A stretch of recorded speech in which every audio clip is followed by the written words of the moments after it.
Hi folks, and welcome to Hope for Bipolar, where I share with you my story as to how I overcame the symptoms of bipolar disorder type 1 and learned to live a life of mental health. Now, in today's video, I want to dive into bipolar depression and the techniques that I developed and used to rapidly overcome depression, but most importantly, to achieve balance. Now, I'm not going to be able to touch on all of these today, but I want to hit on some of the basics, some of the things that really helped me. Now, one of the big parts of all of this was understanding and acknowledging what is bipolar and what is bipolar depression. Bipolar itself is a condition of mania. It's not a condition of depression. In fact, I would say that bipolar is not the appropriate term. I tend to refer to it as polarity, in that it's not a condition of being manic or depressed. It's a condition of being manic or having hyperactive neural activity and then having to recover from that experience. That recovery is what we call depression.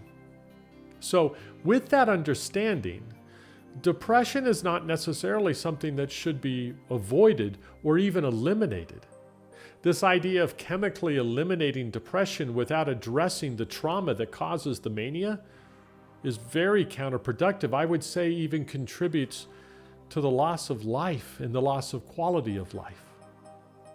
That time of deflation or depression is an important part of you healing your mind. It is your body, your parasympathetic nervous system engaging and taking over and saying, enough. I'm going to heal. I'm going to rest. So the first lesson I learned, the most important lesson I learned about bipolar depression is that bipolar depression is mania recovery. It's necessary, and it should be leaned into and not avoided, either chemically or through other mechanisms, through other pleasures or ways of eliminating it. It should be embraced. So I had bipolar type 1 rapid cycling. I had a 6-week cycle. So every 6 weeks, I entered into depression, deflation, or some form of it. About half the time, I experienced catatonic depression with a cluster headache. So it was a truly horrible time. The first 20 times I experienced this catatonic depression, it really was about me facing my deepest, darkest sides. It was about my guilt as a parent, my guilt as a husband, as a businessman.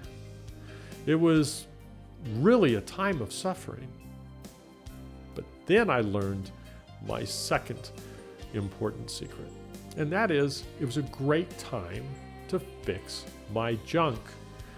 So each time I would go into a cycle, each time I would go into catatonic depression, I would legitimately address whatever I found there.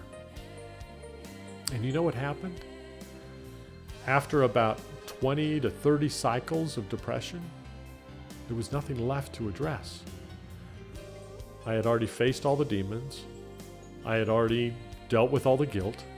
I had already cleaned up all of the pain. And this is before I ever entered therapy. This is before I ever went to a psychologist. This was even before I was diagnosed bipolar. I didn't know what was happening to me, but I know I had to fix my junk. So, depression or deflation in bipolar, rather than looking at it as something that's happening to you, look at it as a blessing. It's a time of recovery for your mind. It's a time of recovery for your body. It's a time that you get to address your junk. And when this stuff comes up, rather than taking a magic pill that makes it go away, how about you address it? and resolve it and bring closure to it in your life. Because let me tell you what happens once you do that. Let me tell you the powerful truth that I discovered. Once you do that, deflation or depression becomes a restful, quiet, healing time that takes place. Mania no longer has that addictive quality, and you can start achieving balance. But it starts by recognizing that depression isn't depression. Depression is recovery from mania. It's your body recovering from the damage done to it through the hyperactivity caused by mania. Embrace it. Number 2, face your demons. Once you're down there, you might as well fix the junk. Get in there and fix the junk. If you're crying and you're sad because you did this or did that, fine, resolve it. And in other videos, I'll talk about how we fix our junk. There's a third ingredient, third secret I'm going to share with you today, and that's how to come out or lift that deflation. At some point, you'll recognize and you'll feel in your body that it's time to come out of it. You've healed enough. Those potassium ions have cleared away those neural pathways, and your brain is coming alive. How do you then finish that process of coming out of that deflated state? How do you come out of depression? Here for me is the secret. Inspiration.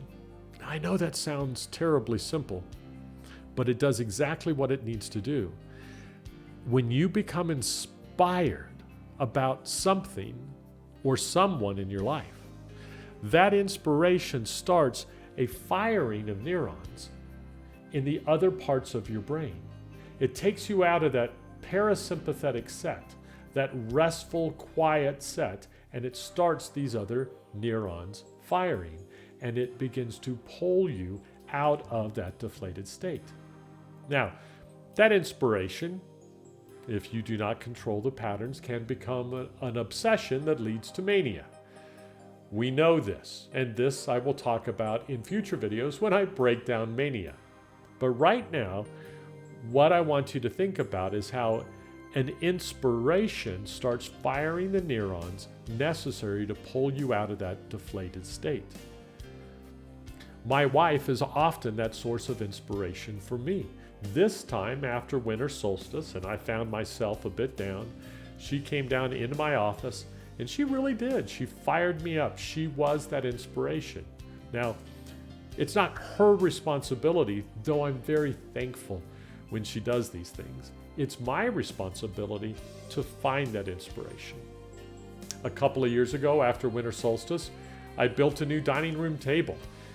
And that became my inspiration. It turned into a multi-month project, and 32 coats of hand-rubbed oil and all these things. That type of inspiration in which you can't stay deflated. So, 3 things. Number 1, recognize what you're going through. Recognize that you need to rest, right? It is that process that you're going through. You need to rest. Number 2, fix your junk. Well, you're down there and you're down in that hole. Work on your stuff. Get better. Realize that you're not a horrible father, or if you were a horrible father or a horrible mother, okay, you're not today or you don't want to be, and bring resolution to those items. And I'll do a video on how I do that in myself, how I bring resolution. And maybe it's a trauma that needs to be worked on. Maybe you discover in your deflated cycle, in your depression, that you have something new you need to work on with your psychologist. That happens many times too. Go work on it. But don't just leave it in depression. It's just going to be there in the next cycle. And then finally, that third thing, how do we eliminate it? How do we get out of this deflated state once we recognize, once we feel in our body that we have recovered from that last cycle of mania? How do we do it? Inspiration. We find something that inspires us. As I shared before, this cycle, it was my wife. A couple of years ago, it was a table, something that inspires you. For many of you, it's creating a new work of art, a new painting, a new sculpture. For others, it's going for a hike or going skiing. For my son, Stephen, it's going skiing. Each of us have that thing that can inspire us, that pulls us out of that depression. Now, in future videos, I want to go into how to reconstruct the ego. When you have a full CNS crash, it's not as simple as inspiration. You need to learn to speak again. You need to learn to write again. And you need to reframe your belief systems all over again. Who God is, who we are. I'm going to show you how I did that in future videos. Probably the next video. It's a critical piece to creating that balance. Remember, that's the goal, is not to have these swings and not to see the world as manic or depressed, but to close that gap and heal the wounds and bring balance to these two. So here's the last piece I want you to remember. The higher the mania, the deeper the depression. Now, why is that? Well, the longer and hotter you stay in that hyperactive neurological state, the more damage you're doing to your brain and your nervous system. The more damage you do, the longer and deeper the recovery.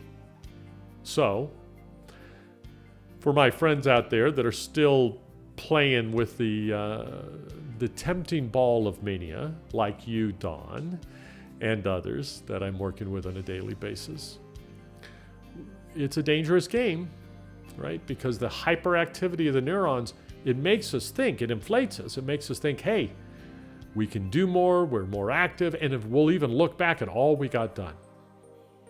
The problem is because we're bipolar, we tend not to look at the outcome of our life. We just look at the outcome of that moment. And the reality is not only do we do stupid things when we're manic, but then the more manic we are and the longer we experience mania, the more damage we do to our nervous systems, to our brains, to our minds, to our moods and emotions, and the more time it takes to recover in a deflated or depressed state. So, last piece. You are in a deflated state because you were manic. You are in a deep deflated state because you were really manic. And if you play with mania and you have some belief to think that you have some kind of superpower when you're manic or you're more capable when you're manic, first of all, that's not true. And secondly, all you're doing is creating damage to your body and to your mind. That deflation and depression must then heal. So, before I ask you to like and subscribe, let me hit them again. It's important. I know I repeat these things. It's because I have so many children, probably. But I've also found that it's really important for us to get this and to understand. Number one, this is a time of rest and recovery from mania. Rest. Number two, if you're depressed, if you're deflated, fix your junk while you're there. If you can't fix it yourself, bring it to your trauma psychologist and say, hey, here's my junk, help me fix it. Number three, once you've recognized that your body is healed, that your body has healed sufficiently to come out of a deflated or depressed state, look for inspiration to pull you out of that state. Because as you're inspired, the other part of your brain that is shut down will come alive and wake up and bring you out of this deflated state. There you go.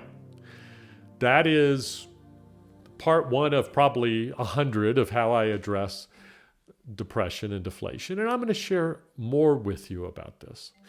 Again, in a future video, probably the next video, I'm going to go into how I actually rebuild the ego after a CNS collapse, after that ego-crushing deflation that happens from time to time. And I'm going to go into the details of it. I actually asked a psychologist, a doctor, about this one time in deep confusion. Why would you build a system to do that, because I had to do it every 6 weeks. So I'm going to share that with you in a future video. So like and subscribe. I know every YouTuber tells you that. I'm not really a YouTuber. I'm a guy that has bipolar that has shown you how I've gotten healthy. And thank you for subscribing. I'm actually doing these videos for you, for people who are bipolar, for people who have loved ones that are bipolar. I'm sharing what I have learned in hope that it'll bring you hope, and in hope that it will show you how to live a life of mental health and beat this horrible disease called bipolar disorder. Thank you. My heart goes out to so many of you. Thank you for your comments, for your emails. I reply to all of them. And like and subscribe, and I'll see you in the next day or two. Thanks, folks. Talk to you soon.